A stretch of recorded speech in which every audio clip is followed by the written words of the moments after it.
That's good teaching. This is a school for the gifted in Hong Kong. I just offer you this. It's a very big school. Before the school starts in the morning, they line up all the children outside and they sing. They sing anything. They sing pop songs, they sing songs from the shows, they sing Chinese songs, and the headmaster says it gets them, as Sheila says, to breathe with one voice. It calms them down. It costs nothing. Anyone can do it. And it prepares the children somehow for what are going to be very, very high-powered lessons. So how do we recognise, how do teachers, people in education, recognise what makes a gifted child? In school, it's high marks.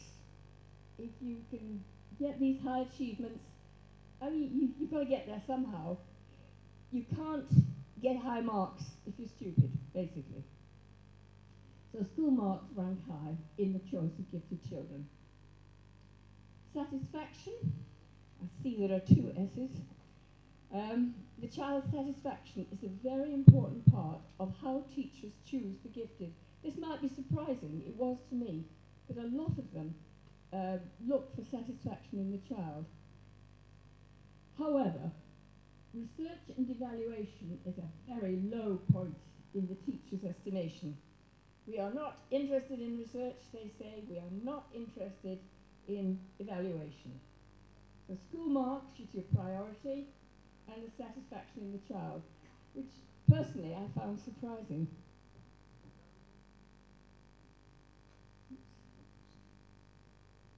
So, how do you recognise the gifted child? There are people who speak very strongly against testing of any kind. There are people who do not want to judge by academic achievement of any kind. What is your alternative? There are quite a few alternatives. This is one which is quite often used. But in different cultures, competition has a different part to play. Germany is big on competition. Other countries are. And then within each country, some parts of society are keen on competition, other parts couldn't care less. And in some areas of the world, competition is absolutely forbidden. It cannot take place. It is offensive to set oneself against someone else. So again and again, always back to the local culture. What are the constraints on being gifted at all? All right, I've said initially, money will get you a long way. Being rich helps. This is Turkey. Little boy there, shining shoes. Is he ever going to be seen as gifted? Unlikely. We know these things. It's everywhere. And the second one I put there is negativity. I've been doing this for a long, long time, and I cannot count the number of times a teacher has told me, not asked me, told me that there's no such thing as giftedness. And in my discipline in psychology, my whole society is rather to the left.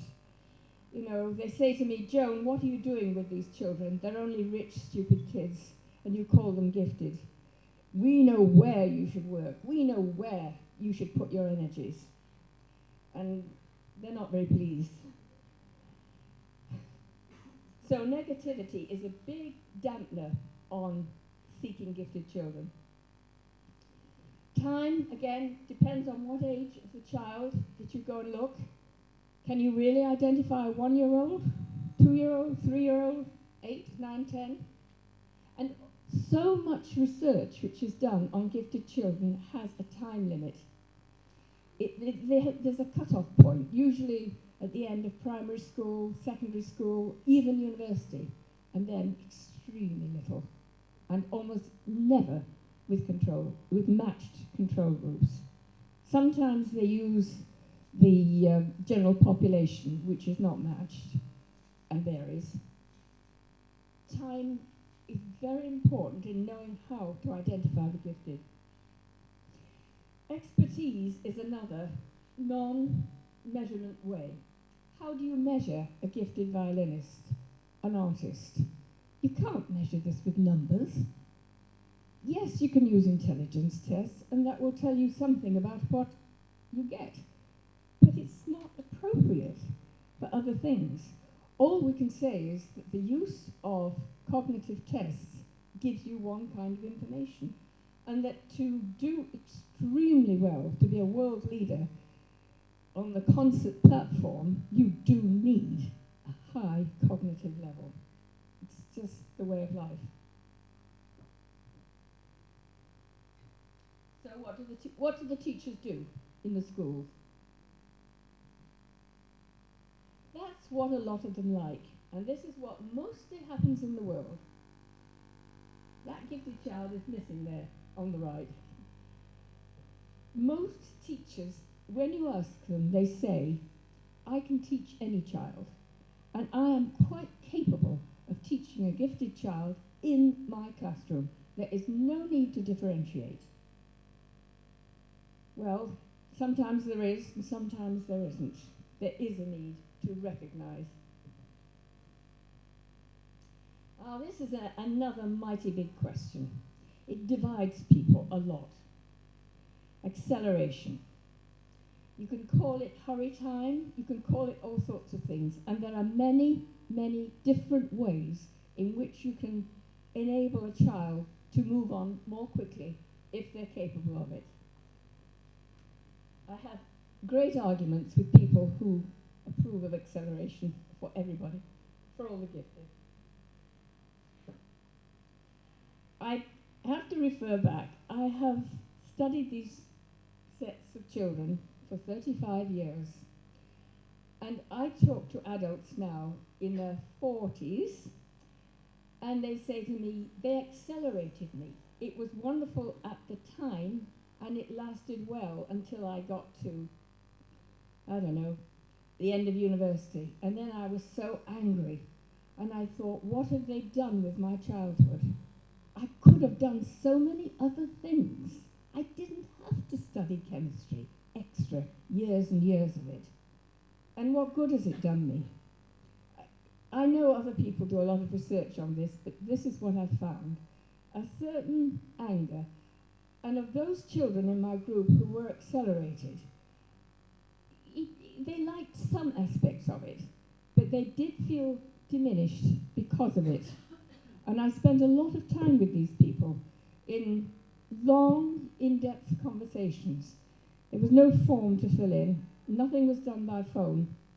It was deep research. So this is the way it looks. 70% of all the teachers refuse grade skipping. This is the most extreme form of acceleration. A child loses a year, or 2, or 3, or 4. They could do something else with that time. One of the children in my sample was 3 years accelerated, a girl.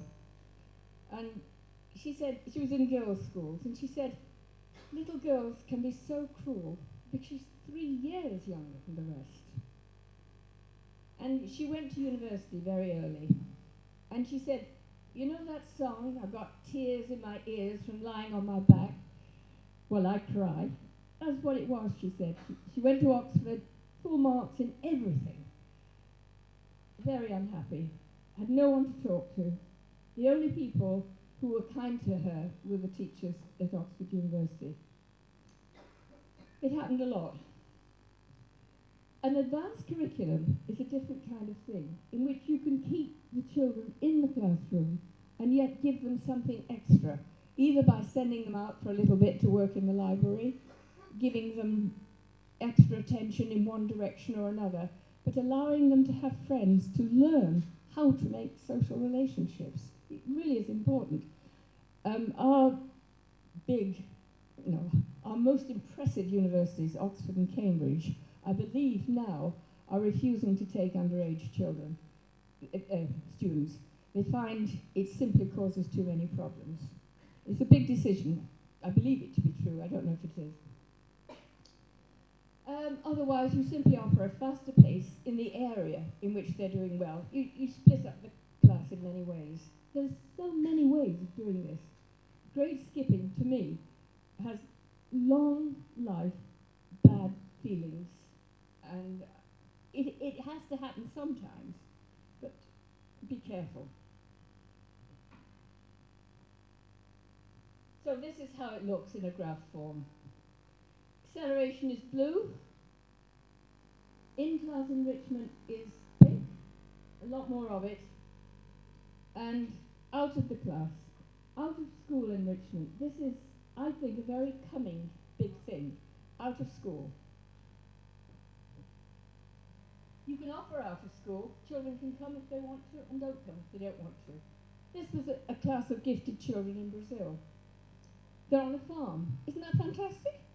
Anybody can go. It's meant for gifted children, essentially. But others go as well. Everybody's enriched. What's the problem? Why should one set of children go out for enrichment and the others are in there doing something boring? Doesn't make any sense.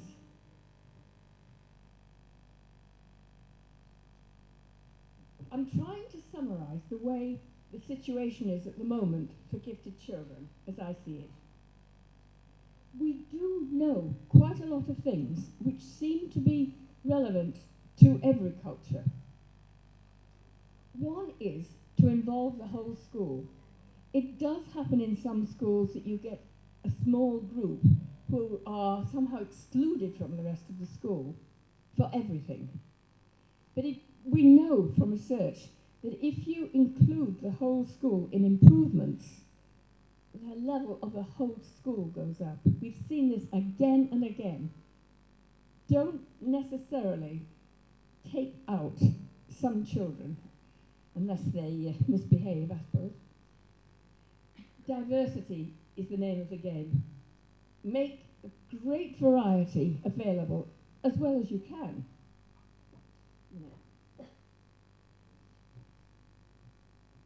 I'd go for diversity. I would also go for respect.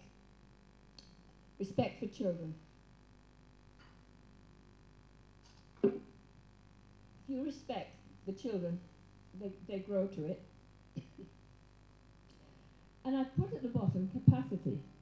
You could say ability, you could say something else. It's the child's, sorry, I've got a cold. It's the child's capacity for doing things. It is there. One cannot say that every single human being is identical.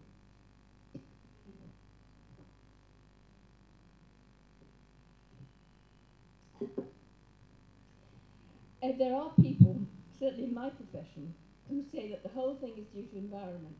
It's not. There are not different capacities in people. There are different environments in which they live. I don't accept this. You ask any parent. Sorry. You ask any parent whether their children are the same, or have the same capacity or not, and they'll tell you. We also know from genes research. I have to talk with this in my mouth. All right. So that's the way it stands at the moment. Whole school improvements, diversity, capacity. This is very, very simplified. On the other side, what do we need to do? We need to recognise that it exists. If we don't recognise that some children are extraordinarily better than other children at doing anything at all, we diminish mankind. We diminish the potential of our children and ourselves because our own view is then limited. We must improve provision. This is really, really important. I think that in most parts of the world, for very, very little money, if any, you can improve provision. It's when teachers say to me often,